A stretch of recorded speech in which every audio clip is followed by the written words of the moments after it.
प्यारे बच्चों, जय हिंद। आपका हमारे YouTube चैनल में हार्दिक स्वागत है। भाषा भारती कक्षा 8वीं के सभी पाठों का विवरण विस्तार पूर्वक एवं संबंधित अभ्यास, प्रश्नोत्तर व गद्यांश व पद्यांश की संपूर्ण व्याख्या देखेंगे। अभी तक आपने हमारे चैनल को सब्सक्राइब नहीं किया तो कर लीजिए। साथ ही आप अपनी कक्षा के सभी विषय के वीडियो देखने के लिए हमारे चैनल की प्लेलिस्ट या वीडियो के डिस्क्रिप्शन में जाकर के प्लेलिस्ट देख करके अपनी कक्षा के और वीडियो देख सकते हैं। विषय हिंदी में पाठ 6 भक्ति के पद की व्याख्या देखेंगे। इसमें भक्ति के पद में 4 भक्त कवि सूरदास जी, तुलसीदास जी, रैदास जी और मीरा जी के पद दिए गए हैं। 4 पदों की हम व्याख्या देखेंगे, साथ ही संपूर्ण प्रश्नों के हल देखेंगे। अभी तक आपने हमारे चैनल को सब्सक्राइब नहीं किया तो कर लीजिए। पाठ 6 भक्ति के पद। पहला पद है सूरदास जी का। मेरो मन अनंत कहाँ सुख पावे, जैसे उड़ जहाज को पंछी फिर जहाज पर आवे। कमल नैन को छाड़ी महात्म और देव को ध्यावे। तो यहाँ पर सूरदास जी कहते हैं कि हे कृष्ण भगवान की भक्ति में कि हे भगवान, मैं आपकी भक्ति को छोड़कर कहाँ जाऊँ और मुझे कहाँ सुख प्राप्त होता है। ठीक उसी तरह जैसे बहुत समय पहले जब दिशा सूचक नहीं थे तो जो पानी का जहाज़ होता है समुद्र में, तो वहाँ पर जहाज़ को किनारे लगाने के लिए पक्षी छोड़े जाते थे और वह पक्षी यदि चारों तरफ पानी है तो पास में कोई ऐसा स्थान नहीं है रुकने के लिए, तो वह पक्षी उड़ करके पुनः जहाज़ में आ जाता था। और यदि पास में कहीं कोई रुकने का स्थान था तो वहीं रुक जाता था और फिर नाविक उसको जहाज़ को वहाँ पर लगा देता था। तो ऐसे ही वो कहते हैं कि जिस तरह वो समुद्र का जो पक्षी है चारों तरफ पानी देख करके पुनः उसी जहाज़ में लौट आता है, इसी तरह मेरा मन आपके अलावा किसी अन्य देव की भक्ति में नहीं लगता और मैं लगाना भी चाहता हूँ तो अंत में मैं आपकी ही भक्ति में आ जाता हूँ। कमल नैन अर्थात जो कृष्ण भगवान, उनके जो नैन हैं, उनकी आँखें हैं कमल के समान, मैं ऐसे भगवान को छोड़ करके कैसे दूसरे भगवान का मेरे मन ध्यान कर सकता है। आगे वो लिखते हैं, परम गंग को छोड़ प्यासो दुर्मति कूप खुदावे। तो जो महान गंगा, पवित्र गंगा है, उसके जल को छोड़ करके मूर्ख व्यक्ति ही मनुष्य कुआं खोदने की सोच सकता है। आगे दिया गया है कि जिहि मधुकर अम्बुज रस चख्यो क्यों कारिल फल भावे। वो कहते हैं जो भौरा है, जिस भौरे ने, मधुकर यानी भौरा, अम्बुज यानी कमल, जिस भौरे ने कमल का रस चख लिया है वो कैसे करील के फलों को खा सकता है। तो मैंने आपकी भक्ति कर ली है तो अब मैं कैसे दूसरी भक्ति को कर सकता हूँ। आगे वो कहते हैं कि सूरदास जी, प्रभु काम धैनु तजी छरी कौन दुहावे। तो वो कहते हैं कि कामधेनु गाय को छोड़कर बकरी को दुहने का विचार कौन कर सकता है। तो इसका मतलब यह है कि वो ये कह रहे हैं कि भगवान श्री कृष्ण से कि मेरा मन आपके अलावा किसी और की आराधना करने का विचार ही नहीं कर सकता है। अगला पद तुलसीदास जी का है।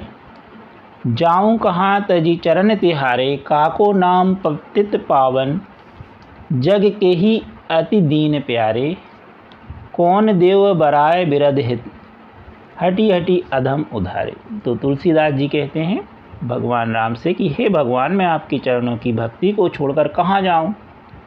आपके अतिरिक्त किसका नाम पतित पावन है और ऐसा कौन है जो दीनों के प्रति प्रेम रखता हो। अन्य कौन सा देवता है जिसने हठपूर्वक अपने यश के लिए पापियों का उद्धार किया हो। फिर उसमें कुछ उदाहरण लिए उन्होंने, खग मृग व्याघ पशान बिटप जड़, जावन कवन सुर तारे। तो वो कहते हैं आपने सभी प्रकार से श्रापित जो व्यक्ति थे उनको आपने, ऋषि मुनि, उनको आपने श्राप मुक्त किया और उनका उद्धार किया। खग, खग के रूप में, पक्षी के रूप में जटायु थे, उनका आपने उद्धार किया। मृग के रूप में मारीच को आपने उद्धार किया। व्याघ, व्याघ के में रूप में वाल्मीकि जी को, पाषाण पत्थर में अहिल्या जी थीं तो उनको आपने श्राप मुक्त किया। वृक्ष के रूप में यमलार्जुन, जड़ के रूप में भरत मुनि, इन सभी का आपने क्या किया है, संसार से उद्धार किया है। तो ऐसा कौन देवता है जिसने यह किया हो। आगे वो कहते हैं कि देव दनुज मुनिनाग मरुज सब माया विवश विचारे।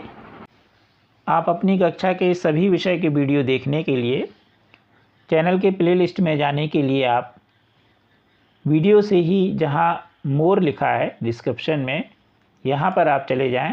जैसे ही आप जाएंगे तो इस तरह से यह पेज खुल जाएगा। पुनः आप मोर पर क्लिक कर दीजिए तो ये आपकी कक्षा के सभी विषय की प्लेलिस्ट आ गई है। अब मान लो कि हमें 8वीं की सामाजिक विज्ञान देखना है तो यहाँ पर हम क्लिक कर देंगे। तो जैसे ही हम क्लिक करेंगे तो हमारी यह प्लेलिस्ट खुल चुकी है और अब हम इसमें से जिस अध्याय का वीडियो देखना चाहें देख सकते हैं। दनुज मुनिनाग मरुज सब माया विवश विचारे, तिनके हाथ दास तुलसी प्रभु कहा अपनों पे हारे। तो वो कहते हैं कि मुनि, नाग और मनुष्य आदि सब माया के वशीभूत हैं, माया में घिरे हुए हैं, माया जाल में। इसलिए तुलसीदास जी अपने आप को समझाते हुए कहते हैं कि इनके समक्ष मैं अपनी दीनता किसके सामने बखान करूं, किसके सामने बताऊं। और इस प्रकार भगवान राम से वह यह विनती करते हैं कि मैं आपके शरण छोड़कर कहाँ जाऊं। अगले भक्त कवि हैं रैदास जी। अब कैसे छूटे नाम रट लागी, प्रभु जी तुम चंदन हम पानी, जाकी अंग अंग बास समानी।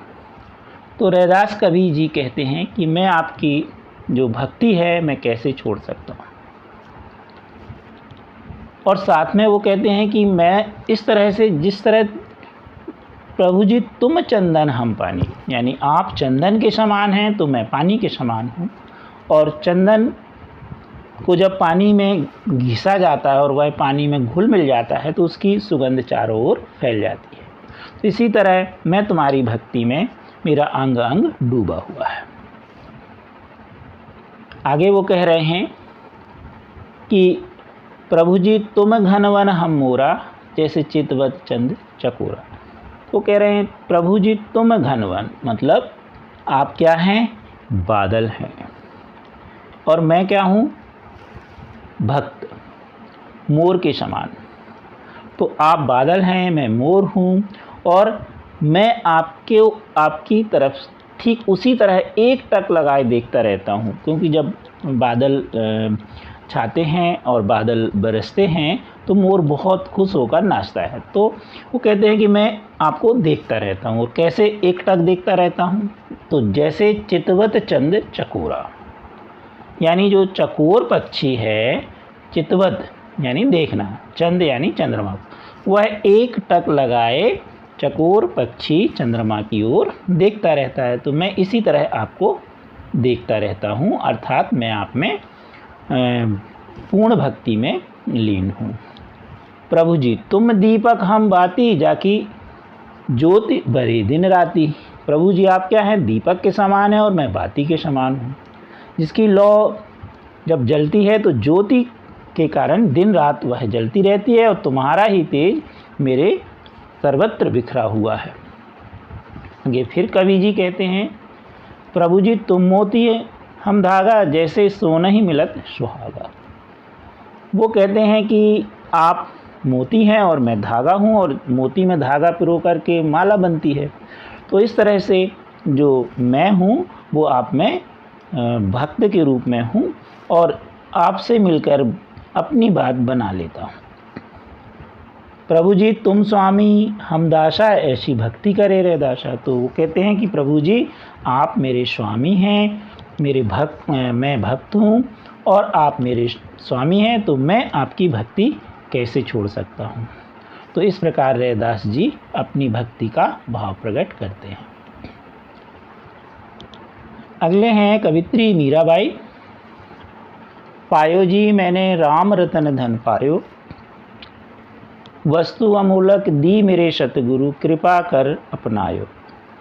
तो मीराबाई कहती हैं कि मैंने राम रूपी धन पा लिया है और यह वस्तु अमूलक यानी ये किसने मुझे प्रदान किया, मेरे सतगुरु ने, और उनकी कृपा से ये मैंने पा लिया है। बेशकीमती, बहुत कीमती वस्तु मैंने प्राप्त कर ली है और इस सब में मेरे गुरु की ही कृपा है।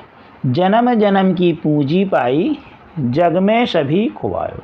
और मैंने यह जन्म जन्म की पूंजी पाली है और संसार रूपी सभी संबंधी धन दौलत सभी को मैंने छोड़ दिया है। आगे वो कहती हैं कि खर्चे नहीं कोई चोर न लेवे, दिने दिने बढ़त सवायो। तो वो कहती हैं यह ऐसा धन है भक्ति रूपी जिसे खर्च नहीं किया जा सकता और ना ही कोई चोर ले सकता, बल्कि ये तो दिनों दिन बढ़ता ही जाता है। सवायो यानी लगातार ब्याज सहित बढ़ रहा है। सत की नाव खेवटिया सतगुरु भव सागर तर आयो।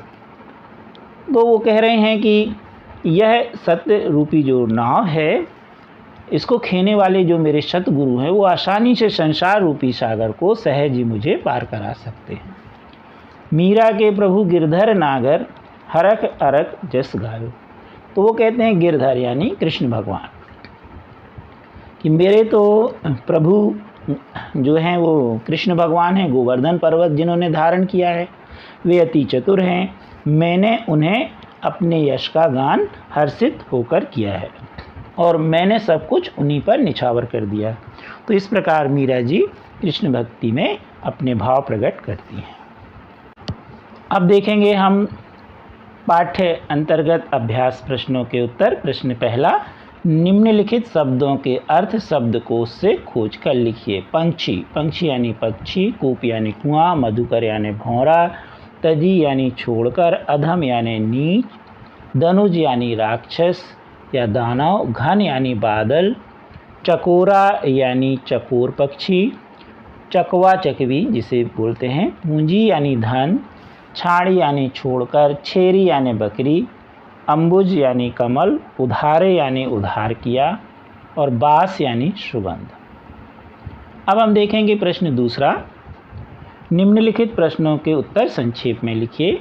सूर्य के मन को कहाँ सुख प्राप्त होता है? तो सूरदास जी के मन को सुख भगवान श्री कृष्ण के चरण की भक्ति में ही प्राप्त होता है। अगला है, अधम का उद्धारक कौन है? तो अधम का उद्धारक भगवान राम है। रैदास किस भक्ति के आराधक हैं? तो रैदास जी ईश्वर के नाम के आराधक हैं। मीराबाई को कौन सा रत्न प्राप्त हो गया? तो मीराबाई को राम रतन प्राप्त हो गया, यानी राम रतन यानी भगवान कृष्ण की भक्ति प्राप्त हो गई। अगला है प्रश्न तीसरा, निम्नलिखित विकल्पों में से सही उत्तर चुनिए। प्रभु जी तुम चंदन हम पानी, और फिर आगे डैश डैश है। तो ये किसकी पंक्तियां हैं? तो ये किसकी पंक्तियां हैं? चार दिए हैं, तो ये रैदास जी की पंक्तियां हैं। अगला है, तुलसीदास जी की भक्ति निम्नलिखित में से किस भाव की है? तो तुलसीदास जी की भक्ति दास भाव की है। अगला है, ब्रजभूमि में किसकी झड़ियाँ कुंज अधिक मिलती हैं? तो यहाँ पर करील की। अगला है, निम्नलिखित रचनाकारों में किसके संबंध राजस्थान से? तो मीराबाई जी। अगला प्रश्न चौथा है, निम्नलिखित प्रश्नों के उत्तर विस्तार से लिखिए। जहाज का पंक्षी किस बात का प्रतीक या आशय स्पष्ट करता है? जहाज का पक्षी भगवान कृष्ण रूपी जहाज स्थल के दूर या समीप होने की जानकारी देने वाला पक्षी रूपी भक्त है। यानी जो भक्त हैं वो कहते हैं कि मैं भक्त हूँ, और जो भगवान कृष्ण हैं वो क्या हैं? समुद्र में जहाज के रूप में हैं। जिस तरह समुद्र से यात्रा करने वाले जहाज से ज़मीन किधर है और कितनी दूर है इसकी जानकारी नहीं लेने के लिए पक्षी को छोड़ा जाता है, जब वह ज़मीन नहीं मिलती तो वह लौट करके उसी पर वापस आ जाता है। यदि ज़मीन दूर या समीप होती तो पक्षी उस दिशा में उड़ते हुए चले जाते थे। और वह ज़मीन ही उनकी शरण स्थल बन जाती थी। ये पहले लोग ऐसा उपयोग करते थे। नाविक भी जहाज़ को उसी दिशा में खेने लगते थे जिस दिशा में पक्षी उड़ के चला गया है। उस ज़मीन पर जाकर जहाज़ अपना लंगर डाल देता था। यह उस समय होता था जब कुतुबनुमा जो आदि दिशा सूचक यंत्रों का आविष्कार नहीं हुआ था। बहुत पहले की बात है। इस पद में कवि ने अपने आप को जहाज के पक्षी के रूप में, भक्त के रूप में चित्रित किया है, जो बार बार सभी ओर से निराश होकर श्री कृष्ण के चरण रूपी जहाज में आकर शरण ले लेता है। अगला प्रश्न है, तुलसीदास ने किसके उद्धारण का उल्लेख किया है? तुलसीदास जी ने किस किस के उद्धार का उल्लेख किया है?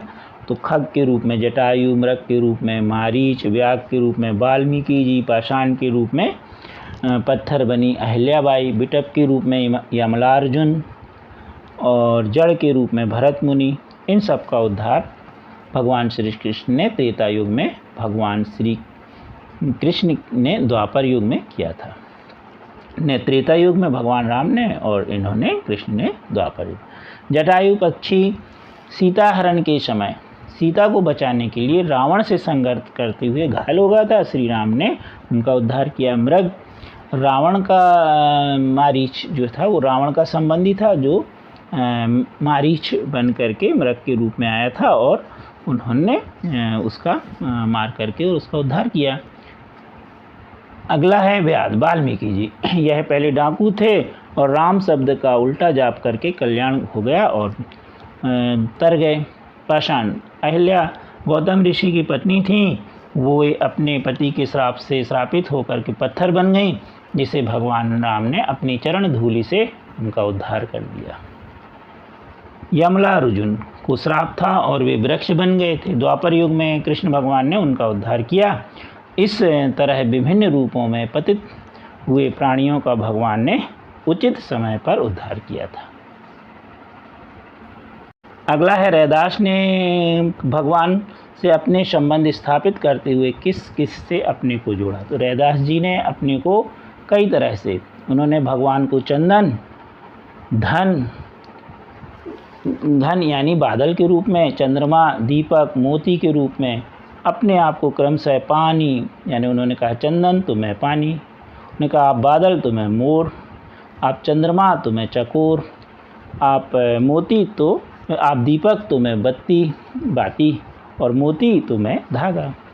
चंदन पानी के संयोग से घिस जाता है और उसकी सुगंध फैलने लगती है। बादल की गर्जना से मोर क्या होता है, कूकता है और नाचता है। चंद्रमा को चकोर एकटक देखता रहता है। दीपक दीपक की ज्योति जो है वह जब दीपक जलाते हैं तो चारों तरफ फैल जाती है।